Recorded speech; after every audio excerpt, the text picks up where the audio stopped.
Bengaluru ATM மையத்தில் தாக்குதலுக்கு ஆளான பெண் அதிகாரியின் செல்போன் ஆந்திராவில் பறிமுதல் செய்யப்பட்டுள்ளது.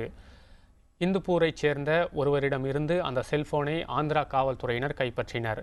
தற்போது கைது செய்யப்பட்டுள்ள அந்த நபரிடம் விசாரணை நடத்த கர்நாடக காவல்துறை அதிகாரிகள் குழு இந்துப்பூர் விரைந்துள்ளது.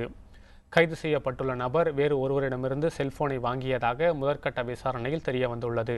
செல்போனை விற்றவர் ஆந்திராவில் பதுங்கியிருக்கலாம் என்பதால் அவரை பிடிக்க தேடுதல் வேட்டை முடுக்கிவிடப்பட்டுள்ளது. இதனிடையே பெங்களூரு சம்பவம் தொடர்பாக ஏற்கனவே கைது செய்யப்பட்டவரிடம் காவல்துறையினர் தீவிர விசாரணை நடத்தி வருகின்றனர். குற்றவாளி பற்றி தகவல் கொடுப்போருக்கு 1 லட்சம் ரூபாய் பரிசு வழங்கப்படும் என கர்நாடக மாநில காவல்துறை அறிவித்துள்ளது.